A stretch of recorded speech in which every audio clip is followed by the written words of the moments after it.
भगवते वासुदेवाय नमः। नमस्कार दोस्तों, कैसे हैं आप सब। बहुत स्वागत है आपके अपने ही चैनल इंस्पिरेशन ऑफ प्रेरणा में। दोस्तों, कर्ज एक ऐसी चीज़ है जो कि इंसान जब लेता है तो उस वक्त तो उसकी जो प्रेजेंट मुश्किलें होती हैं या जो तत्कालीन मुश्किलें होती हैं वो ख़त्म हो जाती हैं या वो परेशानियां वो अपने आप सॉल्व कर लेता है। लेकिन आगे जाकर वो ही कर्ज उतारना इतना मुश्किल हो जाता है कि वो जान पर बनाती है। कई लोग तो इतने परेशान हो जाते हैं कि उन्हें समझ में ही नहीं आता होता कि वो अब आगे क्या करें जिससे कि ये कर्ज का बोझ जो है वो उनके सर से उतर जाए। दोस्तों, शनिदेव एक ऐसे देवता हैं जो कि हमारे कर्मों का फल हमें देते हैं। अगर ज़िंदगी में हम अच्छे कर्म करते हैं तो शनिदेव हमें अच्छा फल देते हैं, और वहीं जो लोग बुरे कर्म करते हैं उन्हें बुरा फल भी मिलता है। कुछ ऐसे काम होते हैं, कुछ ऐसी क्रियाएं होती हैं, या आप माने कि कुछ ऐसी आदतें होती हैं जिन्हें आपको शनिवार के दिन ज़रूर डाल लेना चाहिए। ऐसा करने से आपका कर्ज मुक्ति योग बनता है और आपके सर पर जो भी कर्ज होते हैं वो तो उतर ही जाते हैं, साथ साथ आपके घर से हर तरह की नकारात्मकता का अंत हो जाता है, और आपके ऊपर माता लक्ष्मी और भगवान विष्णु के साथ साथ शनि देव की कृपा होती है। तो आपको ज़िंदगी में कभी किसी तरह की परेशानी होती ही नहीं। दोस्तों, शास्त्रों में बताया गया है कि शनिदेव एक ऐसे देवता हैं जिन्हें अगर आपने प्रसन्न कर लिया तो आपके घर में सुख शांति समृद्धि की कोई कमी नहीं होगी। और यकीन मानिए दोस्तों, शनिदेव को प्रसन्न करना कोई बहुत कठिन कार्य नहीं है। इसके लिए आपको अपनी रोज़ की ज़िंदगी में कुछ छोटे छोटे चेंजेस लाने पड़ेंगे, और शनिवार के दिन विशेष करके कुछ काम हैं जो कि आपको अपनी ज़िंदगी में अपनाने पड़ेंगे।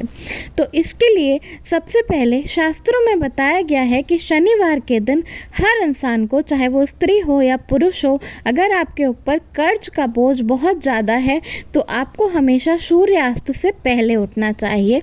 मतलब सूर्य निकलने से पहले आपको ज़रूर उठ जाना चाहिए, और उठने के बाद सबसे पहले नहाने धोने से पहले या पूजा पाठ से पहले सबसे पहले आपको अपने घर की सफाई करनी चाहिए। जी हाँ दोस्तों, शास्त्रों में बताया गया है कि शनिवार का दिन हमारे घर से हर तरह की नकारात्मकता को दूर करने के लिए एक बहुत ही खास दिन होता है।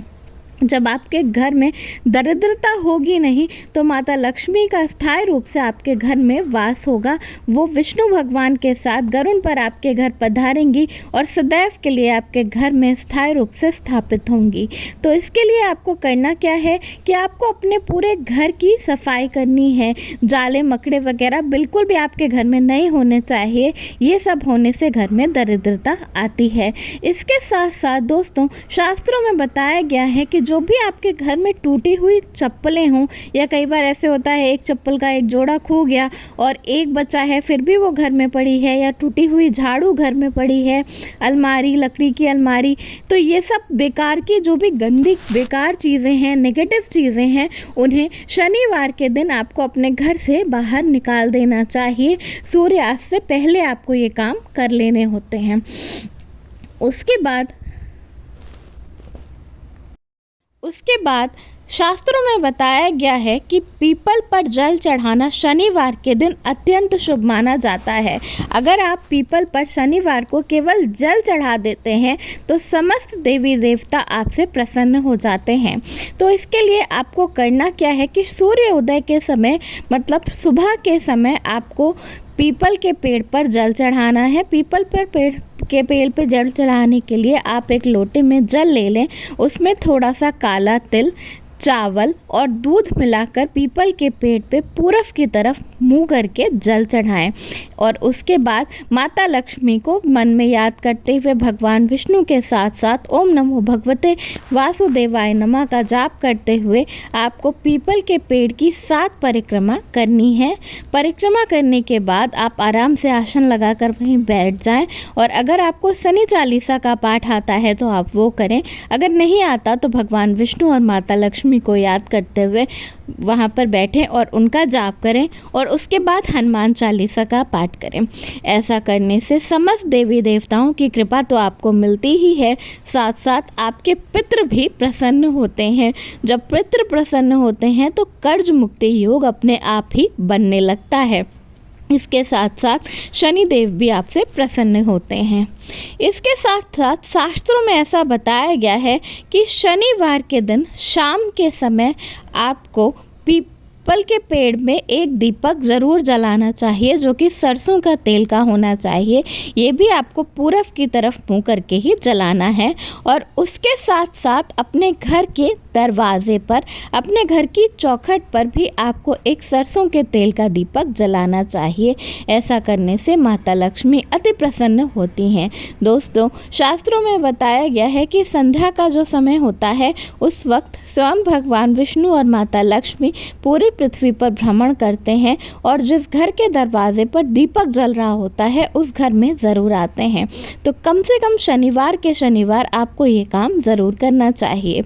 जब आप सुबह अपने घर की सफाई कर रहे हो तो आपको एक चीज़ का विशेष ध्यान रखना है कि आपको अपने मुख्य द्वार की सफाई ज़रूर करनी है और अगर हो सके तो वहाँ पर थोड़ा सा पानी डालकर धो दें। ऐसा करने से हर तरह की नकारात्मकता, आपके जो पितृ वहाँ पर होते हैं उन्हें भी शांति मिलती है और उसके साथ साथ आपके घर से हर तरह की नकारात्मकता चली जाती है। इसके साथ साथ शास्त्रों में बताया गया है कि अगर आपके ऊपर बहुत ज़्यादा कर्ज है तो आपको शनिवार की शाम को उड़द की दाल की खिचड़ी खानी चाहिए। ऐसा करने से शनिदेव अति प्रसन्न होते हैं और आपके घर में सुख शांति और समृद्धि का वास होता है और आपको हर तरह के कर्ज से मुक्ति मिलती है। एक दिन किसी न किसी देवी देवता को समर्पित होता है, उसी तरह शनिवार का दिन शनिदेव के को समर्पित है, जो कि न्याय के देवता माने जाते हैं। तो अगर आप अच्छा काम करते हैं, अच्छे कार्य करते हैं और अपने भाव को शुद्ध रखते हैं तो आपकी ज़िंदगी से हर तरह की परेशानियां तो दूर होती ही हैं, साथ साथ आप पर भगवान विष्णु और शनिदेव की कृपा भी बनी रहती है। इसके साथ साथ अगर हो सके तो आपको अपने घर में एक शमी का पेड़ ज़रूर लगाना चाहिए।